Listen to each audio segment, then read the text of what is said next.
যোগিনামপি সর্বেষাং মত গতেন অন্তরাত্মানা শ্রদ্ধাবান ভজতে যুমাম সমে যুক্ততম মতে। ভগবান বলছেন যোগীদের মধ্যে সেই যোগী শ্রেষ্ঠ শ্রদ্ধা ভক্তি দিয়ে যারা আমাকে ভজনা করে। যোগিনামপি সর্বেষাং মত গতেন অন্তরাত্মানা শ্রদ্ধাবান ভজতে যুমাম সমে যুক্ত। আমরা সন্তান অসুস্থ হলে তাকে যেভাবে সেবা করি, সন্তানের কাছ থেকে উঠি না, সন্তানই আমার আত্মা স্বরূপ। ভগবান বলতে চাইছেন আমরা সেইভাবে যদি ভগবানকে ভজনা করি। এই যে 3টে দিন কোনো মা বাবা গোবিন্দকে খেতে দিল না, তারা 3 বার ডেড়ে মুছে খেলো, ভগবান গোবিন্দকে খেতে দিল না। যে বাবা গোবিন্দই তো দিয়েছে এই দেহযন্ত্র। সর্বস্ব চাহং হৃদি সন্নিবিষ্ট মত্ত স্মৃতিজ্ঞানমপহঞ্চ বেদৈস্য সর্বরহমেব বেদ্য বেদান্ত ক্রীদ বেদে বিদেবচহম। আমি অর্জুনকে সমস্ত জীবের হৃদয়ে আছি আত্মা বা জীবন রূপে। তাদের স্মৃতিশক্তি জ্ঞান আমি দান করেছি, তারই দেওয়া স্মৃতিশক্তি জ্ঞান দিয়েই তো ধন দৌলত তৈরি করেছি, বাড়ি গাড়ি তৈরি করেছি, ভালো মন্দ দেহ দিয়ে খাচ্ছি, ভালো ভালো ডাক্তার দেখাচ্ছি। ওই যে স্মৃতিশক্তি জ্ঞান দিয়ে বাড়ি গাড়ি তৈরি করেছি, পয়সা তৈরি করেছি, ব্যাংক ব্যালেন্স তৈরি করেছি। কিন্তু সেই বাবা গোবিন্দকেই 3টে দিন আমরা খেতে দিই না। কুসংস্কারে আবদ্ধ হয়ে আছে মানুষ। কারণ এদেরও দোষ নেই, এটা কলি যুগ, পাপের যুগ। বাবা মাকে জীবিত থাকালীন আমরা খেতে দিচ্ছি না, শ্রদ্ধা ভক্তি নেই, তার প্রতি বিশ্বাস নেই, বৃদ্ধাশ্রমে পুড়িয়ে দিচ্ছি। সকলে বিষয়ে মত্ত, নাহি জানে কৃষ্ণ তত্ত্ব, ভক্তি শূন্য হইল অবগুণ। যে বাবা মার ভালো ভালো ব্যাংক ব্যালেন্স ভালো আছে, পয়সা করি ভালোবাসে, তাকে চুয়াচ করে ছেলে। কারণ বাবাকে কোথায় রেখে দিয়ে আসবো, বাবা মরে গেলে তো টাকা পয়সা এদিক ওদিক হয়ে যাবে নাকি। হরে কৃষ্ণ, কী বুঝলে? আচ্ছা গেল, এটা বাবা মার পাপের ফল। কারণ ওই বাবা মা কোনো দিন শেখায়নি সন্তানকে যে গোবিন্দের অনাদির আদি গোবিন্দই সব, যে যন্ত্র তৈরি করেছে তিনি স্মৃতিশক্তি জ্ঞান। গীতা পড়ায়নি তো। যেটা ভগবান বলেছিল প্রত্যেক ঘরে ঘরে গীতা পাঠ হোক, ভজ কৃষ্ণ বল কৃষ্ণ লহ কৃষ্ণ শিক্ষা। গীতা কলি কলুষণ আসুক। কটা বাবা মা গীতা শোনায়? মরা বাড়ি ছাড়া ওয়েস্ট বেঙ্গলে গীতা পাঠ হয় না, হরিনামও হয় না। তার ফল ফলছে কলির প্রভাব, পাপ ঢুকে গেছে। কলিযুগে নারী শৃঙ্খল জীবনযাপন করবে, বেদ পুরাণ শাস্ত্রের কথা মানবে না, তাহলে সেই মা কি সন্তানকে সুশিক্ষা দান করবে? গীতা ভাগবতের কথা বলবে না তো। সেও মডার্ন হবে, মেয়ে নাইটি পড়ছে, মেয়েও নাইটি পড়বে, দুজনা সমান সমান হবে। হরে কৃষ্ণ করছে। হ্যাঁ, আমার দুঃখের কথা দেখলাম, আমার এই যে ভিডিওগুলো অ্যানালাইসিস হয়েছে, 70% পুরুষ দেখে আর 30% মায়েরা দেখে। মায়েদের পছন্দ হচ্ছে না ভিডিওগুলো, কিন্তু বাস্তব সত্য কথাগুলো তুলে ধরেছেন আমার ভগবান।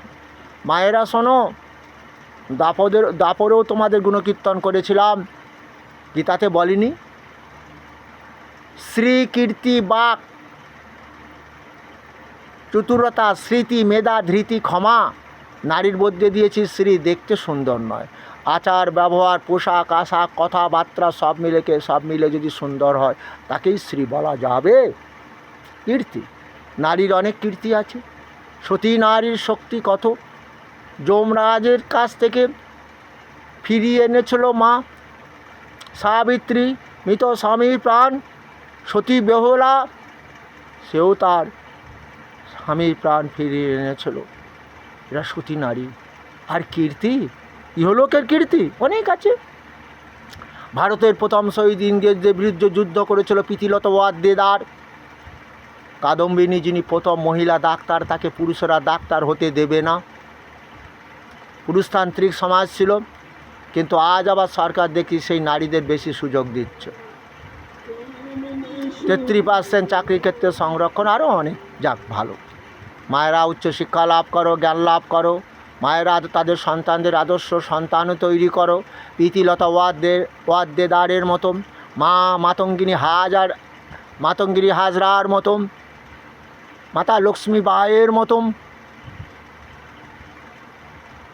কীর্তি। বাকচতুরতা, বক বক করতে ভালোবাসে, অনেক সময় অবান্তর কথাও বলে। হরে কৃষ্ণ, বাকচতুরতা। বাকচতুরতা গীতা পড়াও, রামায়ণ মহাভারতের কাহিনী সন্তানদের শোনাও, বাড়িতে শোনাও। তোমরা বাড়িতে সুখ কী হচ্ছে, দুঃখ জর্জরিত, ব্যাধি আক্রান্ত, সুখ নেই, সত্যনারায়ণের পুজো দিলে, হ্যাঁ ভালো করেছো, সত্যনারায়ণের পুজো দিলে কিন্তু গীতা পাঠ করো। কারণ মহাপ্রভু কি বলেছে, শোনা মিশ্র কলিযুগে নাহি তপযোগ্য, যেজন ভজে কৃষ্ণ তাহার মহাভাগ্য, অতএব গৃহে তুমি কৃষ্ণ ভজ গিয়া, কুটিনাটি পরিহারি একান্ত হইয়া, সাধন তত্ত্ব যা কিছু সকল, কৃষ্ণ নামেই মেলাবে সকল। সত্যনারায়ণ পুজো করো, কারণ এটা সত্যযুগে সত্যনারায়ণ, কলিযুগে তিনি হলেন কৃষ্ণ, কলিযুগে তিনি হলেন গৌরাঙ্গ মহাপ্রভু, যিনি কৃষ্ণ নাম ভজন করতে জীবের নির্দেশ দিয়েছিলেন। কৃষ্ণ যজ্ঞ করো, গীতা পড়ো, ভাগবত পড়ো, এটা বলেছিলেন। সত্যনারায়ণের পুজো করো।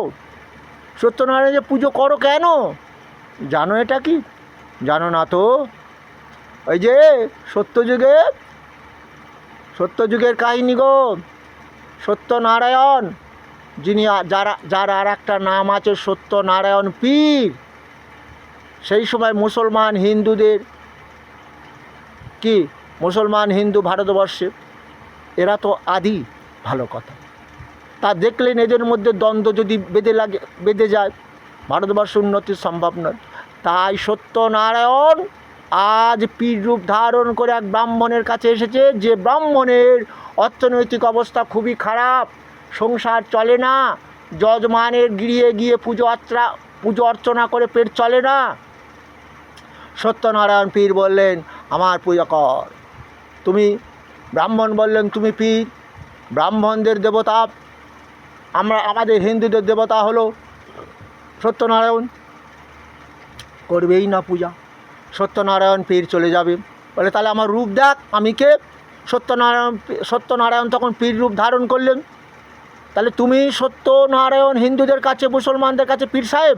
বলে হ্যাঁ রে, আমি সেই সত্যনারায়ণ পীর। তাহলে ব্রাহ্মণ এইবার পুজো করলেন সত্যনারায়ণ পীরে। ব্রাহ্মণের অর্থনৈতিক অবস্থা ভালো হয়ে গেল। মথুরার সমস্ত ব্রাহ্মণেরা তখন ওই সত্যনারায়ণ পীরের পুজো করলো। তাহলে তোমরা বুঝতে পেরেছো, অর্থনৈতিক অবস্থা ভালো করা, বাড়িতে সুখ শান্তির জন্য সত্যনারায়ণের পূজার প্রচলন আছে। কিন্তু হবে কি করে? তোমার দেহটা তো পাপের, তুমি একদিকে সত্যনারায়ণ পুজো করছো, বৌমা বেলা অনেক হয়ে গেল, খিদে লেগেছে, শ্বশুর মশাই শাশুড়ি হয়তো বিছনায় পড়ে আছে, হরে কৃষ্ণ, দেহটা পাপের। ভগবান গীতাতে বলছে ধর্ম এটাই, যোগ্যবিহীন মানুষ ইহলোকে বৃথায় জীবনযাপন করে।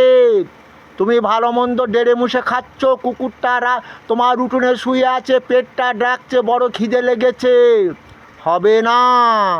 সকলে বিষয়ে মত্ত, নাহি জানে কৃষ্ণ তত্ত্ব, ভক্তি শূন্য হইল অবনী।